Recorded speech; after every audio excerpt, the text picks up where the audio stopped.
was a bizarre one. I got it running, but anyway, I thought I'd run this by some of you AC guys. I tested power to the contactor, and I did not have 220 on the top, but if I tested each leg, I had 110 on one side, 110 on the other, changed the contactor, everything's working fine, but still a bit of a mystery. Okay, got an AC down.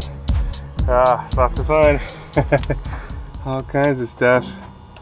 It's an old unit here. I haven't pulled the disconnect yet. It perhaps blew the fuses. Just peeking around at the wiring. Contactor's sucked in. Looks like I'm gonna need to get my voltmeter and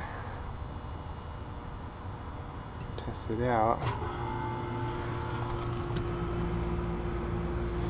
Doesn't feel too hot.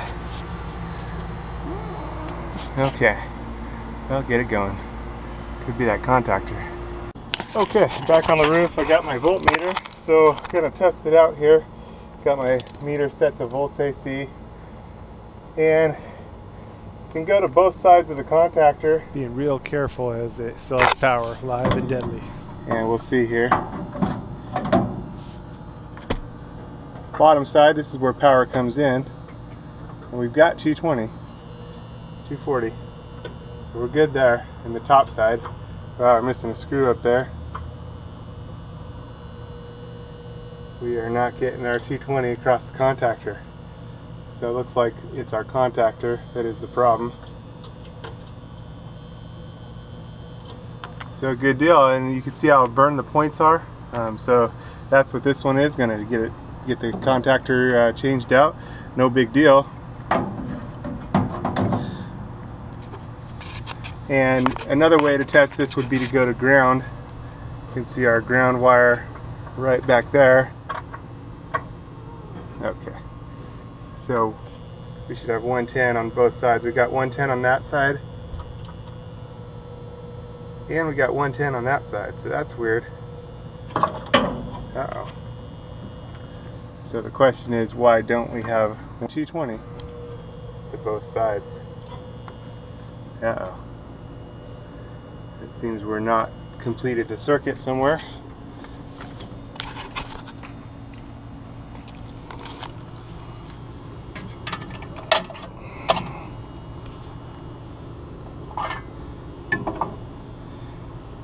Okay, we go to ground again.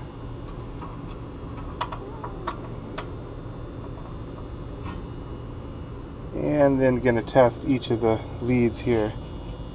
Got 110 there. 110 there. 110 there. Whew.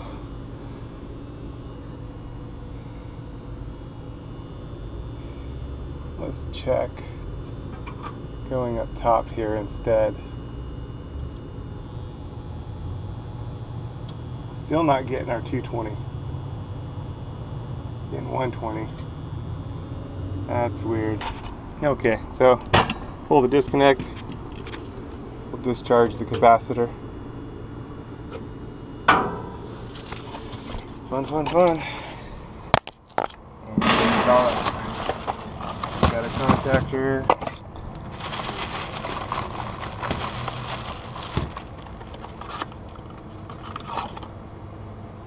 Capacitor. Power circuit. Okay, so now my deal's all set, and we've got no power there, so that's good. And we'll change it all out.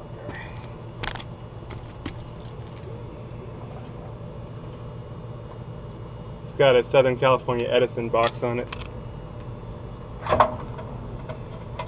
Hard start kit. Okay, we've got 2 black wires on the left.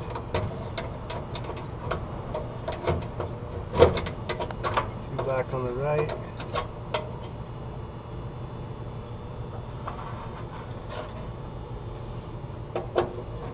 Got power coming in here.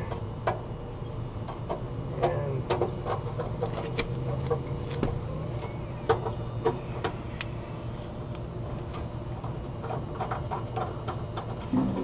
2 red wires. And we got our Edison box. That'll stop the buzzing anyway. On those side wires, I still have low voltage going through there for the relay, but it's low voltage. So, but I was just careful not to touch the wires themselves. It can still hurt you, even though it's low voltage. So, especially if you're perspiring or anything, it can actually kill you. It's generally doesn't, but it could. So be aware. You need to be very careful. Crankcase heater wires.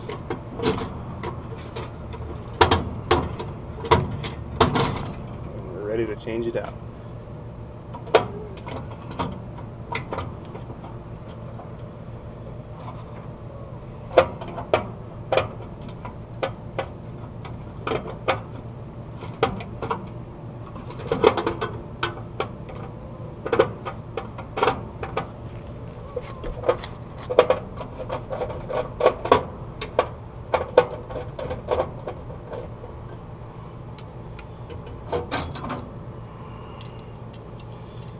Okay, here's the old one.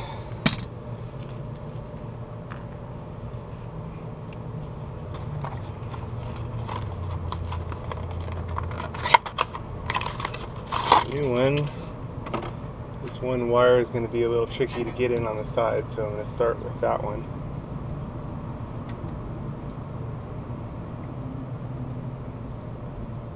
Make sure it's tight. Okay.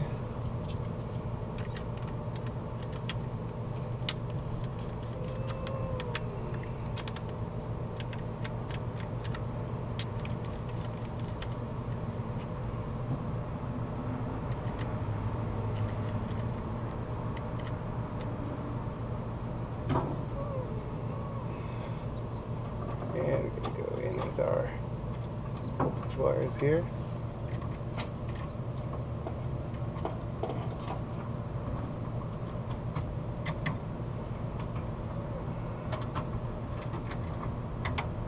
I'll make it a little bit easier to install as it kind of balance out.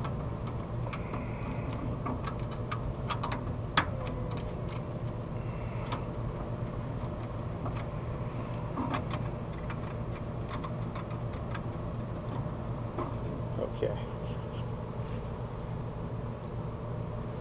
So now we've got our 2 red wires.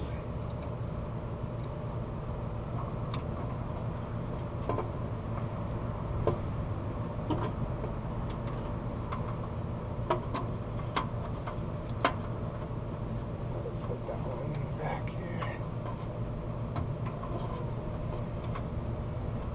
Okay. 2 black wires.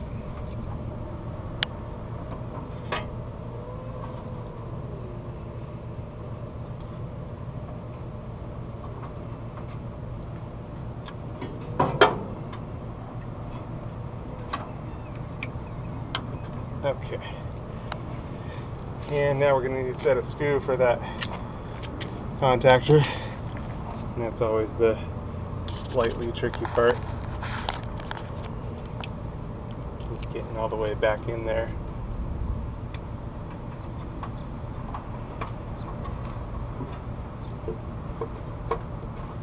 Got it there. Theory, sort of, kind of.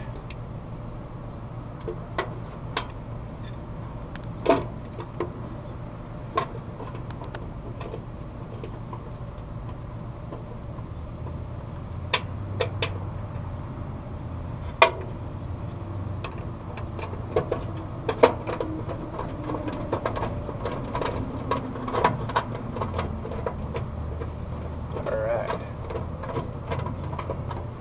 Got it.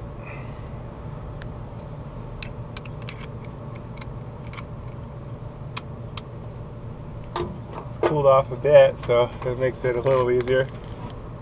Okay, next we're going to put our contactor in. You'll hear it pop as I put this one on.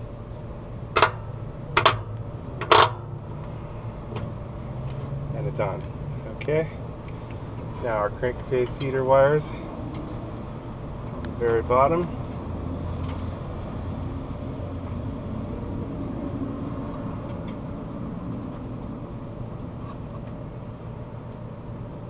we go. Okay. At this point I could change out the capacitor, or I can just give it a shot. So I'm going to go ahead and just try it here. We'll see.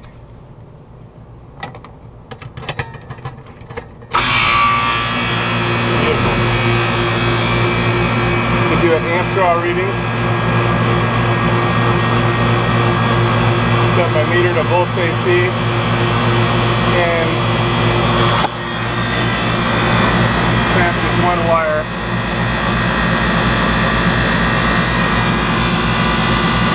Oh, we want amps AC.